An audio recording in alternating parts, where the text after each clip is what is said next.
السلام علیکم۔ حامد میر صاحب کا جو بیان ہے اس میں کچھ پہلو ہیں جن کو آپ کو دیکھنا پڑے گا، جو انہوں نے مولانا طارق جمیل صاحب کے بارے میں کہا۔ ایک بات تو یہ ہے کہ عمران خان کو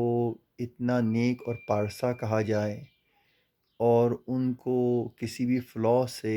بالاتر، کسی بھی غلطی سے، کسی بھی برائی سے بالاتر سمجھا جائے، یہ خود اپنی جگہ غلط ہے۔ صرف اس لیے کہ ایک شخص حکمران ہے اور اس کے پاس طاقت ہے، اس کی تعریفوں کے بلبوتے قائم کرنا صحیح نہیں۔ بہت سارے لوگ ہیں جو کرٹیسائز کر رہے ہیں اور صحیح طور پہ کرٹیسائز کر رہے ہیں عمران خان کی پالیسیز کو۔ اب تک جو عمران خان نے کام کیے ہیں ان میں جو پرابلمز ہیں، جو برائیاں ہیں، جو غلطیاں ہیں، اس کو وہ آئیڈینٹیفائی کر رہے ہیں اور اچھی اپوزیشن کا کام انجام دے رہے ہیں۔ اب حکمران کے لیے تعریفوں کے بلبوتے قائم کر دینا اور اس کی خوشامدیں کرنا، یہ کوئی اتنی اچھی بات نہیں ہے، جس کی وجہ سے مجھے لگتا ہے حامد میر صاحب کافی نالاں تھے اور ناراض تھے، اور وہ کہہ رہے تھے کہ آپ سب کو جھوٹا کہہ سکتے ہیں اور عمران خان کی آپ تعریف کر رہے ہیں، اور عمران خان سے پہلے جو لوگ تھے ان سے بھی آپ کے روابط رہے ہیں۔ یہ ساری باتیں بجا ہیں، مگر دوسری طرف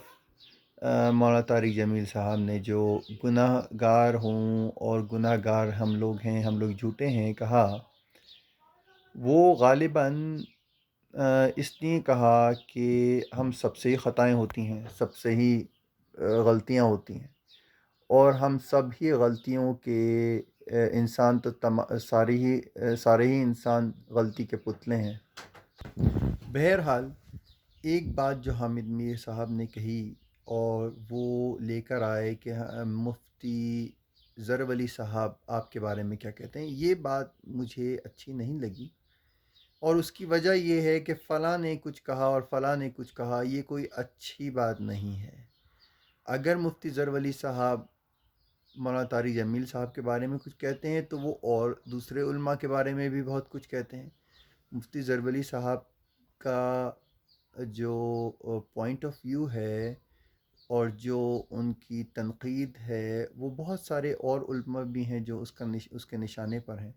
اسی طرح سے فلاں نے کسی کو کچھ کہہ دیا اور کسی نے کسی کو کچھ کہہ دیا، یہ بات صحیح نہیں ہے۔ ابھی جو بات ہو رہی ہے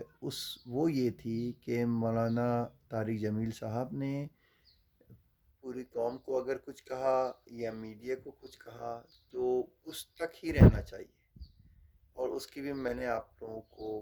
بتایا کہ اس کا پس منظر یہ ہے کہ تمام انسان گناہ گار ہیں۔ جب اللہ کے سامنے حاضر ہو اور دعا کی جائے تو سب سے پہلے اپنے گناہوں کا اعتراف اور گناہوں سے توبہ کرنی چاہیے، بجائے اس کے کیا کرنا چاہیے کہ نہیں اللہ ہم تو بڑے اچھے نیک پارسا ہیں، ہمارے ساتھ ایسا کیوں ہو گیا۔ بلکہ دعا کا طریقہ بھی یہی ہے کہ اپنے گناہوں کا اعتراف کرے اور یہ نہ سمجھے کہ میرے سے کوئی گناہ نہ ہوا، کیونکہ یہ اپنی جگہ ایک برائی ہے، اور وہ ہے خود پسندی۔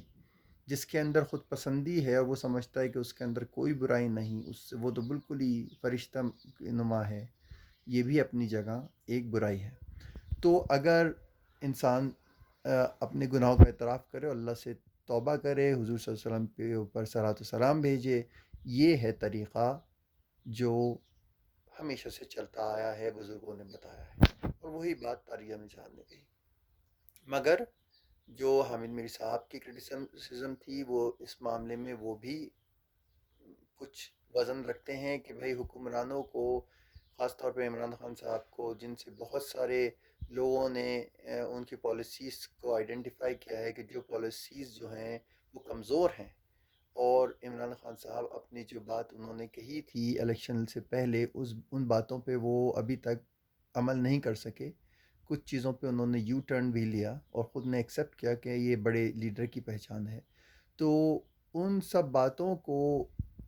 بالکل رد کر دینا اور یہ کہنا کہ عمران خان صاحب جو ہیں بڑے اچھے لیڈر ہیں، ان سے تو کوئی غلطی ہو ہی نہیں سکتی ہے، اور بڑے ہم سب گنہگار ہیں سوائے ان کے، یہ باتیں بھی کوئی اچھی نہیں ہیں۔ اتنی خوش آمد بھی حکمرانوں کی غالباً